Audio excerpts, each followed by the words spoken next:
Hello बच्चों, क्या हाल चाल? बढ़िया एकदम। So I welcome all of you to the super Yakeen batch for NEET 2021। और आज हम पढ़ने जा रहे हैं थर्मोडायनेमिक्स का लेक्चर नंबर 5। बहुत ही छोटा सा लेक्चर है, कुछ क्वेश्चंस हमारे बच गए थे लेक्चर नंबर 4 में रेफ्रिजरेटर के कॉन्सेप्ट के, तो उन्हीं कुछ क्वेश्चंस को यहाँ पे सॉल्व करेंगे। और ये बहुत ही छोटा सा, बहुत ही कॉम्प्रेस सा लेक्चर होगा, बस उन न्यूमेरिकल्स को यहाँ पे कवर करना है। इसके बाद बेटा हम लोग स्टार्ट करेंगे काइनेटिक थ्योरी ऑफ गैसेस। ठीक है, तो शुरू करें आज का lecture. Yes, my name is Alakh Pandey, this is your beautiful सा फिजिक्स वाला, और ये है आपका जोशीला सा बैच यकीन। आइए बच्चों, तो आई होप आप प्रीवियस लेक्चर देख के यहाँ आ रहे होगे। ठीक है, सम क्वेश्चंस ऑन रेफ्रिजरेटर। तो रेफ्रिजरेटर क्या होता था? रिवर्स कैरनॉट हीट इंजन, है ना। व्हाट इज रेफ्रिजरेटर, ये सब हम लोग पढ़ चुके थे, मैंने वही स्लाइड यूज कर ली यहाँ पे। रिवर्स कैरनॉट हीट इंजन होता था। बेटा रेफ्रिजरेटर में क्या करते हैं हम लोग कि रेफ्रिजरेटर के अंदर से हीट निकालते हैं और उसको बाहर सराउंडिंग में फेंक देते हैं हीट को, है ना, बाहर उसको एक्सपेल कर देते हैं हीट को। ठीक, अब रेफ्रिजरेटर कैसी बॉडी होती है? रेफ्रिजरेटर कैसी बॉडी होती है बेटा? Refrigerator is a cold body, है ना। और कोल्ड बॉडी से हीट निकाली, रेफ्रिजरेटर अंदर ऐसे छोड़ रहा है, रेफ्रिजरेटर अंदर ठंडा रहता है ना। हाँ, मान लो रेफ्रिजरेटर के अंदर टेम्परेचर है 4 डिग्री सेल्सियस, 5 डिग्री सेल्सियस, एकदम ठंडा ठंडा अंदर, है ना। और बाहर रूम टेम्परेचर 25 डिग्री सेल्सियस। अब रेफ्रिजरेटर के अंदर से हीट निकालकर बाहर हीट फेंकना स्पॉन्टेनियस प्रोसेस नहीं है, फीजिबल प्रोसेस नहीं है। पूछोगे क्यों नहीं है? भाई रेफ्रिजरेटर कोल्ड बॉडी है और बाहर जो सराउंडिंग है 25 डिग्री सेल्सियस में वो हॉट बॉडी है। मतलब आप कह रहे हो कि कोल्ड बॉडी से हीट निकालकर हॉट बॉडी को दे दो, भाई तभी तो रेफ्रिजरेटर और ठंडा होगा। रेफ्रिजरेटर ठंडा कैसे करता है? ठंडा कर दिया, ठंडा कैसे किया? अपने अंदर से हीट निकाल के बाहर फेंक देता है, अंदर ठंडी हो जाती है ना। अंदर कोल्ड जो टेम्परेचर है वो गिरता जाता है, कोल्डनेस बढ़ती जाती है। तो एक कोल्ड बॉडी से हीट निकालकर किसको देनी है? बाहर सराउंडिंग, सराउंडिंग का टेम्परेचर, रूम टेम्परेचर मान लो 25 डिग्री सेल्सियस, यानी 4 डिग्री सेल्सियस से 25 डिग्री सेल्सियस पे हीट ट्रांसफर करना है ना। हीट को ट्रांसफर करना है कोल्ड बॉडी से हॉट बॉडी। भाई सेकंड लॉ ऑफ थर्मोडायनेमिक्स कहता है कि ये एक स्पॉन्टेनियस प्रोसेस नहीं है। फर्स्ट लॉ कहता है कहीं से कहीं भी हीट ट्रांसफर कर लो, फर्स्ट लॉ बताता ही नहीं कि हीट कहां से कहां ट्रांसफर होगी। सेकंड लॉ एक रिस्ट्रिक्शन लगाता है कि heat is only transferred from hot body to cold body. इसका क्या मतलब है? क्या कोल्ड बॉडी से हॉट बॉडी हीट नहीं ट्रांसफर कर सकते? कर सकते हैं, पर वो स्पॉन्टेनियस प्रोसेस नहीं है, वो नेचर में खुद से नहीं होगा, उसको आपको कराना पड़ेगा, बाहर से एक्स्ट्रा एनर्जी देनी पड़ेगी। अब इस रूम में मैं गर्म चाय ला के रख दूं, अपने आप ठंडी हो जाएगी। इस रूम में मैं गर्म, वो कौन सी कॉफी अभी चली थी, डॉल्गना कॉफी, डलगोना कॉफी जो भी थी, वो डलगोना कॉफी, डॉल्गना कॉफी जो भी है यार, उसको मैं यहाँ पे ला के रख के छोड़ दूं, थोड़ी देर बाद वो अपने आप ठंडी हो जाएगी। क्यों? क्योंकि ये स्पॉन्टेनियस प्रोसेस है, नेचर में खुद से हो रहा है। क्योंकि वो चाय क्या है, वो कॉफी क्या है, वो हॉट बॉडी है और रूम उसके सामने कोल्ड बॉडी। भाई उसका टेम्परेचर मान लो 60 डिग्री सेल्सियस, रूम का टेम्परेचर 25 डिग्री सेल्सियस, तो वहां से हीट रूम में अपने आप आ जाएगी, कुछ नहीं करना पड़ेगा। बट रेफ्रिजरेटर के केस में रेफ्रिजरेटर का टेम्परेचर 4, 5, बाहर का टेम्परेचर 25, आप रेफ्रिजरेटर के अंदर से हीट बाहर अपने आप नहीं आएगी, आपको क्या करना पड़ेगा? स्विच ऑन करना पड़ेगा रेफ्रिजरेटर का। स्विच ऑन करके क्या किया बेटा? हमने इलेक्ट्रिकल एनर्जी दी, उसको एक्सटर्नल सपोर्ट दिया, ये काम कराना पड़ेगा, खुद से नहीं होगा। तो देखो हमने क्या किया, रेफ्रिजरेटर है टेम्परेचर T2 पे, सिंक T2 पे, reverse can not heat engine, है ना, रिवर्स उल्टा एकदम। तो रेफ्रिजरेटर जो सिंक है वो T2 टेम्परेचर पे है, कोल्डर टेम्परेचर पे। दिमाग में डालो 3, 4, 5 डिग्री सेल्सियस इसी पे होता है रेफ्रिजरेटर, ठीक है, माइनस में भी होता है, ठीक। यहां से आपको Q2 अमाउंट ऑफ हीट निकालनी है रेफ्रिजरेटर से। Q2 निकल जा, आप चाह रहे हो Q2 निकाल के हम Q2 बाहर फेंक दें, नहीं होगा। Q2 निकालने के लिए आपको इलेक्ट्रिकल वर्क करना पड़ेगा। जो आप स्विच ऑन करते हो रेफ्रिजरेटर का, क्या किया आपने? इलेक्ट्रिकल एनर्जी दी उसको। इसको निकालने के लिए मेहनत करनी पड़ेगी, ये नेचर में खुद से नहीं होगा। तो हमने इलेक्ट्रिकल वर्क किया, कितना इलेक्ट्रिकल वर्क किया? W इलेक्ट्रिकल वर्क किया Q2 हीट निकालने के लिए। बेटा टोटल बाहर कितनी हीट बाहर निकली? एक Q2 तो रेफ्रिजरेटर से खुद से बाहर निकालना चाह रहे हो, प्लस उसको निकालने के लिए तुमने W वर्क भी कर डाला, वो भी तो हीट के फॉर्म में बाहर निकला। तो टोटल हीट कितनी निकली? Q1। भाई ये कहाँ जाएगा? अंदर थोड़ी ना घुस जाएगा रेफ्रिजरेटर। ये तो आपने वर्क किया, इतना वर्क करके Q2 हीट निकाली, तो बाहर सराउंडिंग में कितनी हीट निकली? Q1 हीट निकली। यानी रेफ्रिजरेटर से जब 20 जूल हीट निकालते हो तो सराउंडिंग में 20 नहीं आती है, सराउंडिंग में 20 प्लस वर्क जितना कर रहे हो, मान लो 10 जूल वर्क भी करना पड़ा, 30 जूल हीट बाहर आती है। ये कॉन्सेप्ट है रेफ्रिजरेटर का। रेफ्रिजरेटर जितनी हीट निकालता है बाहर उससे ज्यादा हीट आती है, क्योंकि जो इलेक्ट्रिकल एनर्जी दी है वो भी हीट के फॉर्म में बाहर मिलेगी। यानी ये जो Q1 है, हीट जो बाहर आई है, that is equals to Q2 जो हीट निकाली है extracted from refrigerator, plus electrical work. ठीक है ना। कमाल की बात ये होगी कि वर्क डन का यहाँ पे एक्सप्रेशन देखो, सेम कैरनॉट्स हीट इंजन वाला बन के आता है, Q1 माइनस Q2, वहां पे भी यही था Q1 माइनस Q2, यहाँ पे भी क्या है Q1 माइनस Q2। ये सब पढ़ चुके हो पिछले टर्म में, जल्दी से एक बार फिर से बता रहा हूँ, याद रहेगा। एक्चुअली रेफ्रिजरेटर का कॉन्सेप्ट सभी जगह तेजी से पढ़ा दिया जाता है और नीट में सवाल यहाँ से आते हैं और अच्छे आते हैं। Work done is Q1 minus Q2, same formula बना है ना, कहानी अलग है पर फॉर्मूला सेम आ गया है। Q2 हीट निकाली, बाहर कितनी दी Q1, वर्क कितना किया W, इलेक्ट्रिकल एनर्जी कितनी दी W। ठीक है ना बेटा। इस बार बेटा ये क्या हो गया, इनपुट है ना भाई, स्विच ऑन किया, ये तो इनपुट है, और आउटपुट क्या है, ये है नहीं। आउटपुट क्या क्या करना क्या चाहते हो, what do you want to do, heat extract करना चाहते हो ना, ये रहा आउटपुट, ये रहा इनपुट, कितनी एनर्जी दी और आउटपुट कितनी हीट निकाल पाए। ठीक है ना। और बेटा अगर आइडियल रेफ्रिजरेटर है, एकदम बढ़िया आइडियल, आपके सिलेबस में आइडियल रेफ्रिजरेटर और आइडियल हीट इंजन है। आइडियल हीट इंजन मतलब Carnot heat engine, ideal refrigerator में सेम वही कंसेप्ट, क्या Q2 by Q1 is equals to T2 by T1, और आपको पता है T2 T1 किस में रखना होता है बेटा, केल्विन में रखना होता है। सभी को क्लियर है ये चीज, T2 T1 किस में रखते हैं, T1 T2 किस में रखते हैं, केल्विन में रखते हैं। मतलब यहाँ पे भी Q is proportional to T है, जो कि कैनॉट हीट इंजन में भी था। ठीक है, इतना याद आ गया। आगे बढ़े, वर्क डन क्या है, Q1 माइनस Q2, वहां पे भी यही था, Q2 by Q1, T2 by T1, वहां पे भी यही था। T1 क्या हो गया बेटा, higher temperature, T2 lower temperature, higher temperature room का या सोर्स का। अच्छा बेटा दूसरी चीज क्या है, कोफिशिएंट ऑफ परफॉर्मेंस, कितना अच्छा काम कर रहा है रेफ्रिजरेटर। तो बेटा कितना अच्छा काम कर रहा है, एफिशिएंसी समझ सकते हो, कह सकते हो एफिशिएंसी जैसी, कोफिशिएंट ऑफ परफॉर्मेंस के। तो भाई मैंने बोला K इज इक्वल्स टू क्या कर दो, input, sorry K is equals to क्या कर दो भाई, एफिशिएंसी का फॉर्मूला पकड़ो, क्या होता था, आउटपुट अपॉन इनपुट, यही होता था। एफिशिएंसी टाइप की चीज है, coefficient of performance, performance parameter, कितना अच्छा परफॉर्म कर रहा है, क्या बढ़िया एफिशिएंसी है। तो बेटा एफिशिएंसी क्या होता था, आउटपुट अपॉन इनपुट। अब इसमें आउटपुट क्या है, क्या काम हुआ, काम ये हुआ कि हीट निकाली गई है। तो बेटा K is equals to heat निकाली गई है, K is equals to heat निकाली गई है। आउटपुट क्या, बाहर क्या मिला भाई, एफिशिएंसी क्या होता है, आउटपुट बाय इनपुट। बाहर क्या निकाला आपने, हीट निकाली, इनपुट, अंदर क्या दिया, इलेक्ट्रिकल वर्क दिया, W। बेटा ये होती है एफिशिएंसी या परफॉर्मेंस पैरामीटर बोलते हैं, कोफिशिएंट ऑफ परफॉर्मेंस बोलते हैं। ठीक है, यहाँ एफिशिएंसी टर्म डिफाइंड नहीं है, ये वाला टर्म डिफाइंड है। अब बेटा इसी को और आगे समझते हैं। एक तो K का ये फॉर्मूला हो गया, K is equals to Q2 by W। बेटा W क्या होता है, Q1 माइनस Q2 होता है कि नहीं, Q1 माइनस Q2। बेटा Q is proportional to T है ना, Q is proportional to T, तो अगर हम उसको देखें तो ये लिख सकते हैं T2 upon T1 minus T2, और बेटा सारे टेम्परेचर किस में रखना, केल्विन में रखना, खत्म। ठीक, यहां तक हम लोग पढ़ चुके थे, मैंने फिर से बता दिया। K is equals to Q2 by W, W क्या है, वर्क डन है, Q1 माइनस Q2। ठीक है ना, और Q क्या है बेटा, प्रोपोर्शनल टू T है, तो Q2 की जगह T2, Q1 की जगह T1, और ठीक है T1 higher temperature, T2 lower temperature. अच्छा एक चीज और होती है इसी में, यहाँ क्लियर है, ये फॉर्मूला सब क्लियर। अच्छा एक चीज और होती है बेटा, वो क्या होता है, रेफ्रिजरेटर एज हीट इंजन। अब आप देख रहे हो रिवर्स हीट इंजन ही होता है, या हीट इंजन एज रेफ्रिजरेटर, दोनों एक ही बात है ना, और वाइस वर्सा। इस पे 2 बार सवाल आ चुका है नीट में, और सेम सवाल आया है, तो वही मैं सवाल आपको एक बार करा दूंगा, अभी रिसेंट ईयर में जो आया वो करा दूंगा।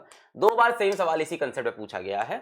अच्छा ऐसा नहीं है कि ये कॉन्सेप्ट नहीं पढ़ाऊंगा तो तुम सवाल नहीं कर पाओगे, कर ले जाओगे, बट पढ़ाने के बाद उसी सवाल को तुम जल्दी हिला ले जाओगे, एग्जाम में डरोगे नहीं कि ये क्या हो गया है ना। जब ये आया था तो शायद उसको नहीं पढ़ाया जा रहा हो, या पढ़ाया जा रहा हो, तभी बच्चे कर सकते हैं कॉन्सेप्चुअली। चलो, रेफ्रिजरेटर एज हीट इंजन और वाइस वर्सा। बेटा कैन नॉट हीट इंजन में क्या होती है? एफिशिएंसी होती है, ठीक है। अगर कैन नॉट हीट इंजन की बात करें, कैन नॉट हीट इंजन में हमारे पास क्या होती थी? एफिशिएंसी होती थी ना बेटा। एफिशिएंसी क्या होती थी? Output upon input. देखो एक तो तुम्हें याद होगा 1 माइनस Q2/Q1 मैं याद दिलाता हूँ। वहां आउटपुट क्या होता था बेटा कैन नॉट हीट इंजन में? कि कितना वर्क हुआ, वहां पे वो आउटपुट था। हीट इंजन का काम क्या होता था? वर्क करना। और कितनी हीट ली हमने, ये होता था इनपुट। कितनी हीट ली, उसमें से कितना वर्क किया, ये था, ठीक है। अच्छा, रेफ्रिजरेटर की बात करें बेटा, रेफ्रिजरेटर में क्या होता है? कोफिशिएंट ऑफ परफॉर्मेंस के, है ना। ये क्या होता है बेटा? ये भी आउटपुट अपॉन इनपुट। इनका आउटपुट इनपुट अलग है उनसे बेटा। यहाँ आउटपुट क्या है कि कितनी हीट बाहर निकाल पाए, इनपुट क्या है कितना इलेक्ट्रिकल वर्क किया, ठीक है। अब बेटा ये और ये W का फॉर्मूला Q1 माइनस Q2, दोनों को अगर जोड़ेंगे you will get K is equals to 1 minus eta बटे ईटा। बेटा ये दोनों को जोड़ती हुई इक्वेशन, आपको ईटा दे दिया, बोला कि भाई उससे रेफ्रिजरेटर बनाएंगे, उसका K बताओ, बता दिया। आपको K दे दिया, बोला भाई उससे हम हीट इंजन बताएंगे, उसका एफिशिएंसी बताओ, बता दिया, ठीक है। K is equals to 1 minus eta बटे ईटा। कैसे आया बेटा? यहाँ Q1 माइनस Q2 लिख लो, यहाँ पे भी Q1 माइनस Q2 लिख लो। Q1 minus Q2 is equals to Q1 को इक्वेट करेंगे और बाकी चीजों को एलिमिनेट करके विल गेट दैट। क्लियर है? चलो सवाल करते हैं रेफ्रिजरेटर के। इनका आउटपुट अपॉन इनपुट सेम चीज है बेटा, एफिशिएंसी ऐसी, बस उनका आउटपुट अलग है। आउटपुट है हीट निकालना, इनपुट है वर्क करना। यहाँ आउटपुट है जो वर्क हुआ, इनपुट जो हीट दी। चलो सवाल करते हैं। फेज 1 2016, नीट 2016, क्या सवाल है? सवाल है बेटा, a refrigerator works between 4 degree Celsius and 30 degree Celsius. चलो है ना, रेफ्रिजरेटर का टेम्परेचर, बाहर का temperature. It is required to remove 600 calories of heat every second. हर एक सेकेंड में 600 कैलोरी हीट हटानी है। In order to keep the temperature of the refrigerated space constant. ठीक है, रेफ्रिजरेटेड अंदर का टेम्परेचर कांस्टेंट रखना है, हाँ नीचे और constant. The power required is, बेटा क्या चीज? द पार कहां से मिलेगी आपको? द पार रिक्वायर्ड इज, कहां से पार मिलेगी? स्विच से मिलेगी, इलेक्ट्रिकल एनर्जी वाली। तो पूछ रहा है कि भाई electrical work done per second कितना है, यही तो हुआ। The power required is, what is power बेटा? What is power? Power required कहां से मिलेगा बेटा? पार रिक्वायर्ड क्या है? Electrical work. पार रिक्वायर्ड क्या है? इलेक्ट्रिक वर्क पर सेकंड। आपको पता करना है कि पर सेकंड कितना इलेक्ट्रिक वर्क हो रहा है, वही तो पार रिक्वायर्ड हुआ। ट्राई करें। 1 2 3 4 5। चलो तो बेटा एक रेफ्रिजरेटर है विच वर्क्स बिटवीन, यहाँ टेम्परेचर T2 4 डिग्री सेल्सियस। बेटा इसको केल्विन में लिखूंगा मैं, 277 केल्विन। यहाँ से कुछ हीट Q2 निकालेंगे, यहाँ से उसके ऊपर हम इलेक्ट्रिकल वर्क करेंगे और बेटा यहाँ हम Q1 हीट बाहर रूम में एजेक्ट कर देंगे और रूम का टेम्परेचर T1 कितना दे रखा है? 30 डिग्री सेल्सियस। तो बेटा ये कितना हो जाएगा? 273 और 30 303 केल्विन। ठीक है, तो ये हो रही है खेल। अब क्या बोल रहा है बेटा? It is required to remove 600 calories of heat every second. और हमें क्या पता लगाना है? इलेक्ट्रिकल वर्क पर सेकेंड, यानी कहानी पर सेकेंड की है। तो अगर हम बात करें फॉर 1 सेकेंड, फॉर 1 सेकेंड, चलो it is required to remove 600 calories of heat every second. It is required to remove 600 calorie of heat every second. कितनी हीट निकालनी है? अरे सॉरी, कितनी हीट निकालनी है एक सेकेंड में? 600 कैलोरी। तो Q2 हमको मिल गया है 600 इंटू 4.2 कर दिया जाए बेटा, जूल्स में कन्वर्ट कर लिया मैंने। It is required to remove इतना हीट पर सेकेंड। क्या पूछ रहा है? In order to keep the temperature of refrigerator space constant, the power required is, power required मतलब इलेक्ट्रिक वर्क पर सेकेंड कितना चाहिए? हमें क्या निकालना है बेटा? W निकालना है। कहीं से कुछ याद आ रहा है? K का फॉर्मूला सोचो जरा। K क्या होता है बेटा? इसका आउटपुट बाई इनपुट होता है। Output by input. आउटपुट क्या है, कितनी हीट निकाल ली, इनपुट क्या है, वर्क डन। बहुत बढ़िया।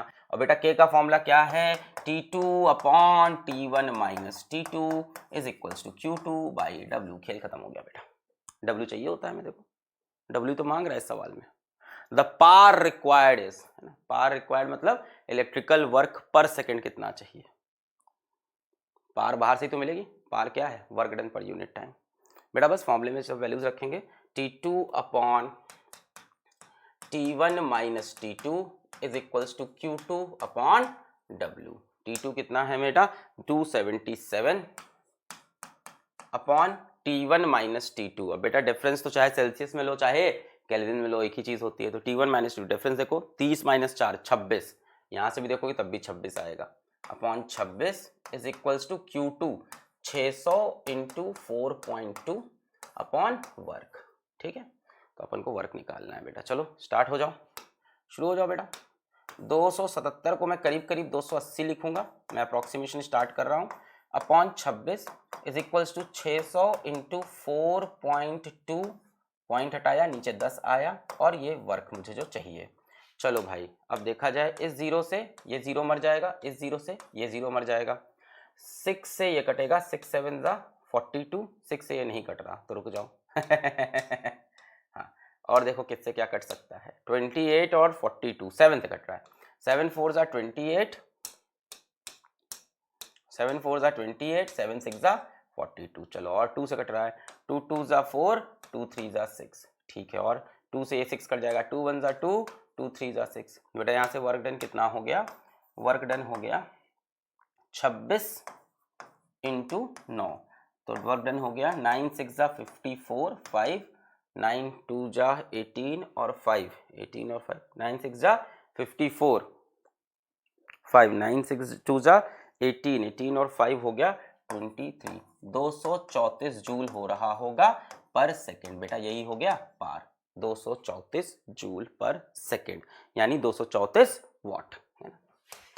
पार is work done per unit time कितना आ रहा, 234 वाट है ना, 234 जूल एक सेकेंड में, तो 234 वाट, 234 वाट, 236 वाट, 2365, 2.3, 23। क्लियर है बात, अप्रॉक्स यही आंसर है। 236 वो 2000 हो गया, ये 2 हो गया, वो 23 हो गया, कोई और मैच नहीं कर रहा। क्लियर है, आगे बढ़ जाए बेटा। चलिए अगला सवाल देखते हैं।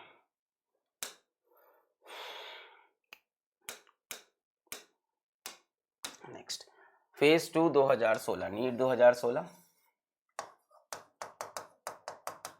ठीक है, क्या है बेटा सवाल, The temperature inside a refrigerator is T2 degree Celsius and the room temperature is T1 degree Celsius। ठीक है, The amount of heat delivered to the room, अब देखो ये जो बच्चा रट के आया ये सब नहीं उसको समझ में आएगा। The amount of heat delivered to the room यानी Q1 की बात कर रहा है, कितनी हीट बाहर गई। For each joule of electrical energy consumed, ideally will be each joule of, try करें जरा, for each joule of electrical energy, यानी वर्क डन कितना हो, 1 जूल हो, तो Q1 कितना होगा। For each joule of electrical energy consumed, electrical energy क्या है, वर्क डन ना, यानी वर्क डन जब 1 जूल हो तो Q1 कितना है। चलो देखते हैं, करें। चलो यहां पे टेम्परेचर कितना दे रहा है, T2 डिग्री सेल्सियस, यहां से Q2 हीट निकली, इस पे हमने इलेक्ट्रिक वर्क किया W, और रूम को हीट कितनी गई Q1, यही तो रूम है, और रूम का टेम्परेचर कितना दिया इन्होंने T1 डिग्री सेल्सियस। क्या बोल रहा है, the amount of heat delivered to the room for each joule of electrical energy consumed ideally, for, ये देखो, for each joule of electrical energy consumed, यानी और क्या मांग रहा है, the amount of heat delivered to the room, यानी Q1 की वैल्यू पूछ रहा है। बेटा Q1 क्या होता है, Q1 हो जाएगा Q2 प्लस W, फिर वो लिख रहे हैं for each joule of electric energy, each joule of electric energy मतलब वर्क डन कितना रख दूं मैं, 1 जूल रख दूं, तो बेटा Q1 कितना हो जाएगा, Q2 प्लस 1, ऐसा यूनिट में। अब मेरे को Q2 मिल जाए तो काम बन जाए। Q2 कैसे मिलेगा बेटा? दूसरा फॉर्मूला क्या है हमारे पास? K का फॉर्मूला है, वो यूज करना पड़ेगा, है ना। अपन यहाँ से काम बन जाएगा। K का फॉर्मूला लगाते हैं, आ जाओ बेटा। K क्या होता है? K होता है आउटपुट अपॉन इनपुट। यहाँ आउटपुट क्या है बेटा? कितनी हीट निकाली। इनपुट क्या है? कितना इलेक्ट्रिक वर्क करना पड़ा। और K का फॉर्मूला क्या है? T2 upon T1 minus T2 kelvin में, Q2 बाई W। बेटा यहाँ से Q2 मिल जाएगा, T2 upon T1 minus T2 is equals to Q2 by W। यहाँ से Q2 मिल जाएगा, चिपका देना, Q1 मिल जाएगा, खत्म। T2 कितना है बेटा? अब है तो T2 ही, पर वो किस में दे रखा है? डिग्री सेल्सियस में, तो जोड़ दो उसमें 273। नीचे बेटा T1 कितना हो जाएगा? T1 plus 273। T2 कितना हो जाएगा? T2 plus 273। फिर T1 माइनस फिर T1 माइनस T2 करोगे बेटा। दोनों तरफ 273 जोड़ा, माइनस किया, तो बेटा डिफरेंस तो चाहे केल्विन में निकालें, डिफरेंस चाहे सेल्सियस में निकालें, सेम आता है। तो अपन सीधा लिख सकते हैं T1 माइनस T2 भाई। डिफरेंस चाहे केल्विन में हो चाहे सेल्सियस में, सेम होता है डेल्टा T। तो चलो बढ़िया, इज इक्वल्स टू Q2 पर for each joule of electrical energy, यानी W कितना है बेटा? W तो 1 है। Q2 की वैल्यू मिल गई। Q2 is T2 plus 273 upon T1 minus T2। अब अपने को क्या चाहिए? अपने को Q1 चाहिए।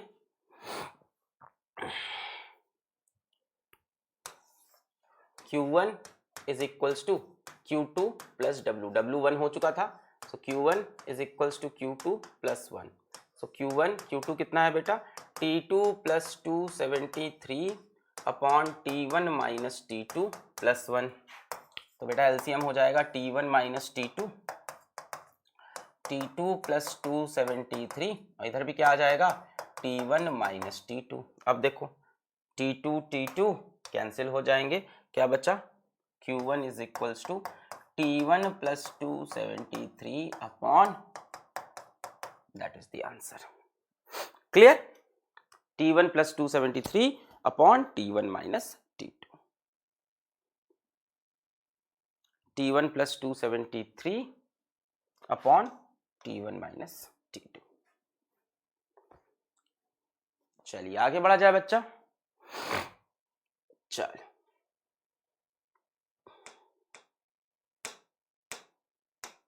नेक्स्ट क्या है? 2017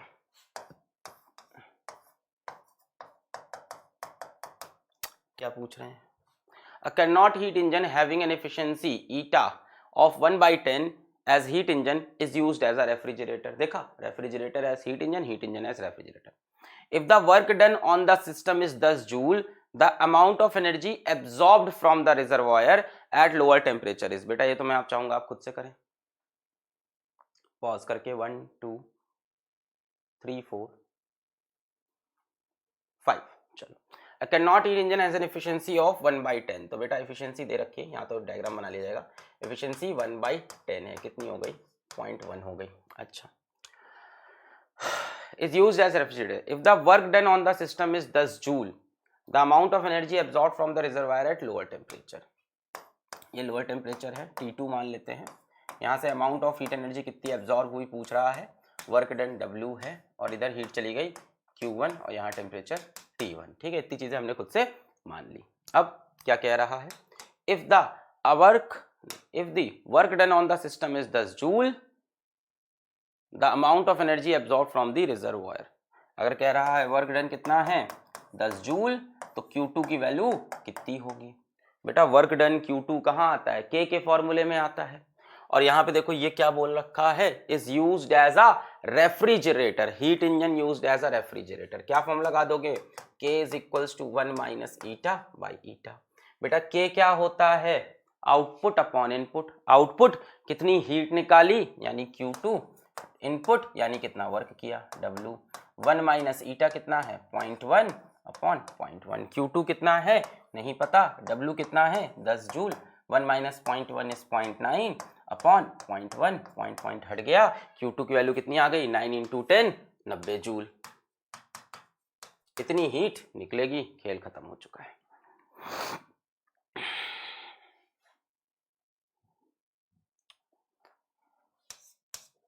heat absorbed from the reservoir at lower temperature, यही तो होती है। क्लियर है? तो बेटा यहीं पे ये लेक्चर अब होता है समाप्त। अब पूरा थर्मोडायनेमिक्स हमारा कवर हो गया।